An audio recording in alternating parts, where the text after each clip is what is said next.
Today, we're gonna make some biscotti. Girl comes up to me and says, "What you cooking?" I say, "Biscotti." I know I haven't made a cooking video in a while, but it hasn't changed. Wash your hands, wash your vegetables. We're gonna be using some coconut oil, adding a little bit of sugar, vanilla extract, almond extract, baking powder.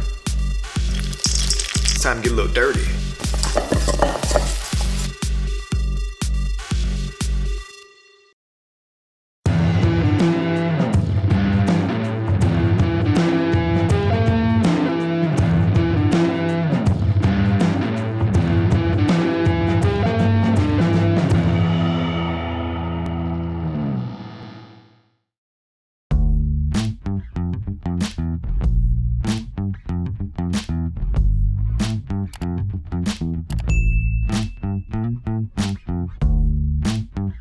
Step 1, preheat your oven to 300 degrees.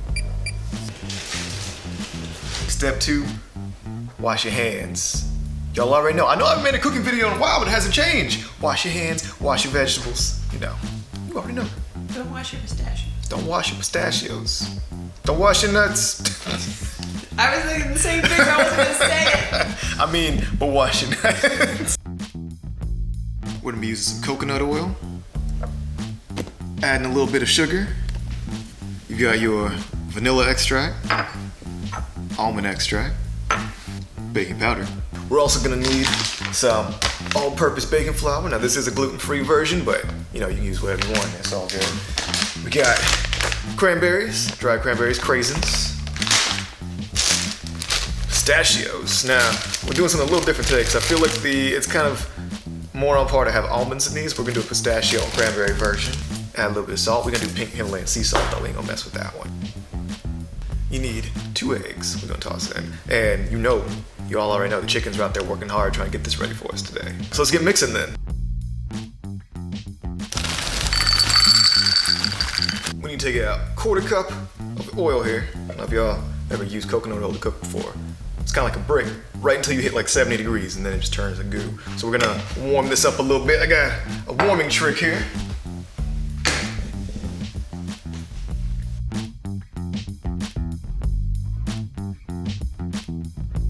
Now the trick that I got for coconut oil is we're gonna go ahead and put it into our cup and we're gonna set it right down in some boiling or near boiling water. All right, so that is mostly where we want it to be, so we can go ahead and dump that in. 3/4 cup sugar.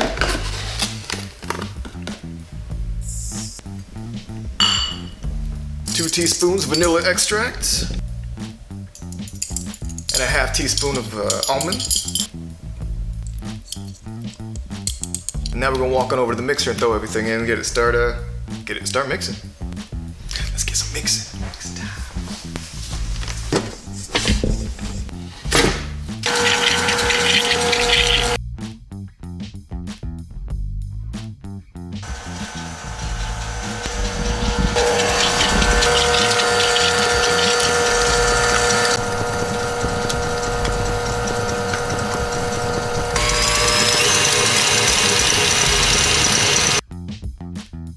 Now we just need 1 3/4 cup flour.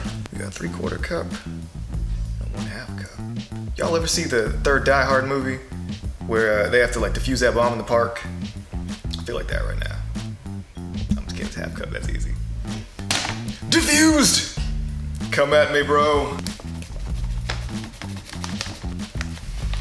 Cause I cook hard with a vengeance.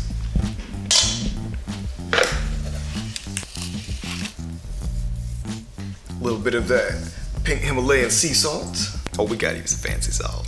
We get a little fancy. It's all right. It's all right. Treat yourself. We like to use the pink Himalayan sea salt, but feel free to use whatever salt you got available. It's all good. You can get a little packet from McDonald's, pour it in. It's all good. Gonna add ourselves a teaspoon of baking powder, not baking soda. Apparently, there's a difference. Now we mix it all together. Basically, let's just get rid of any clumps, just kind of get everything a little better mixed, that's all. Also, you can mix all this by hand. We're just using this mixer. So if you are using a mixer like this right now, we're gonna do is switch out the mixing head because it's about to get intense and I don't know if a little whisk can handle it.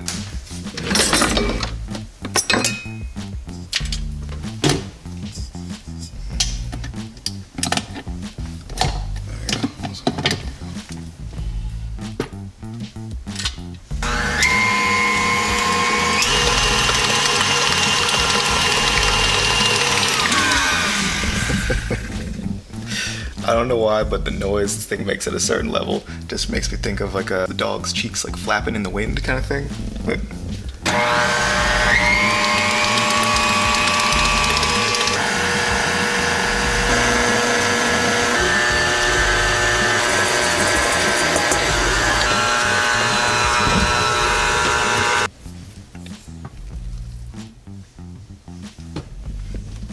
this stuff gets very, very sticky.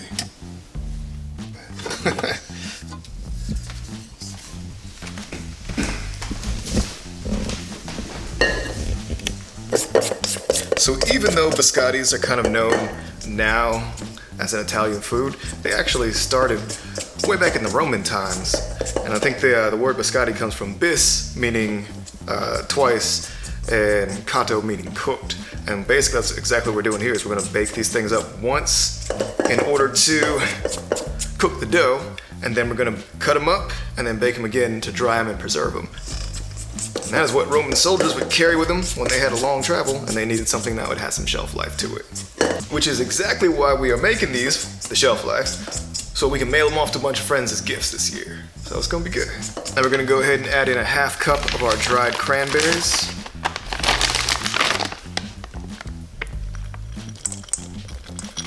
There are tons of things you can add. There's people add like white chocolate to it. You can throw in chocolate chips. There's almonds, which is like the kind of the original. We're doing pistachio today. You can add a bunch of different things to it. So whatever you're feeling, have fun with it. Experiment, try it out. We are adding 1.5 cup pistachio, or 3.5 cups. Now you got everything in your bowl. It's time for the fun part. It's time to get a little dirty.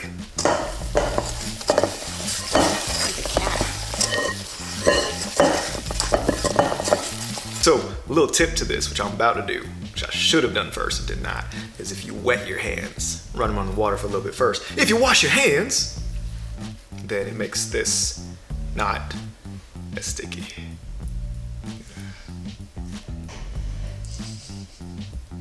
There we go, that's what I was waiting for.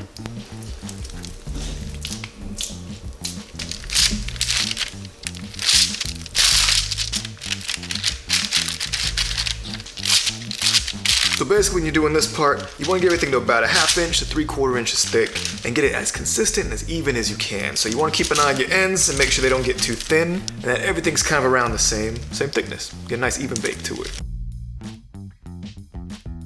So the recipe calls for about 35 minutes or so in the oven here. We did it a little bit longer just because you want to make sure that all of the sheen, the shine to the bread itself is gone. It kind of gets a nice matte texture across the top and it starts getting a little golden crisp around the edges. So, let's take a look at this.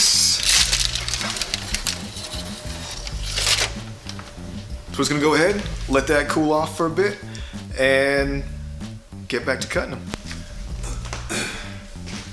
So now we've gone through the first bake process. We got all the dough cooked up. Now we're gonna cut them. And you can pretty much cut them however you want. You can cut straight lines. The traditional look to a biscotti is that kind of like angled cut, so we're gonna try it out.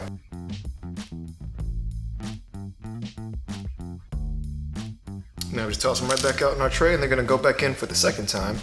They also might break on you a little bit, but that's all right. So once you got all your cookie dough logs cut up, just gonna throw them right back on that same pan, bake them again, lower temp, and you will be rolling the dough in no time.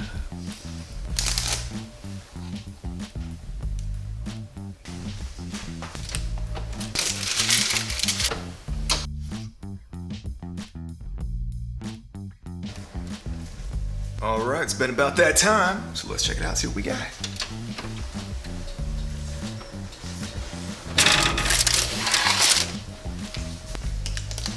Grab a little, actually, I'm gonna give that just a second, 'cause that is very hot. Try these out here.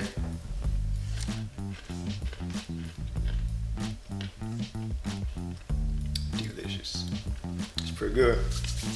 Pistachios definitely stand out in this. You get a lot of it. The dough is sweet, not too sweet. You know, you can taste the sugar in it, but it's not overly like just hit you in the mouth kind of sweet.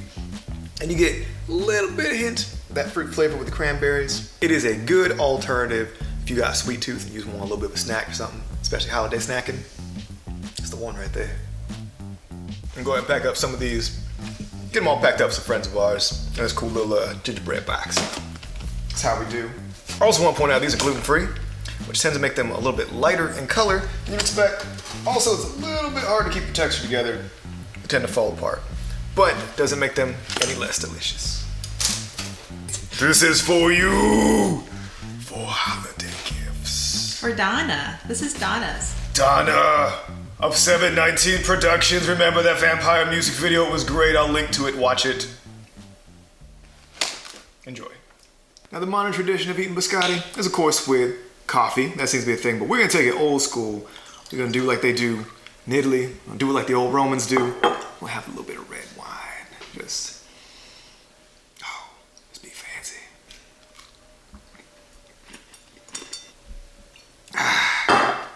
Fancy.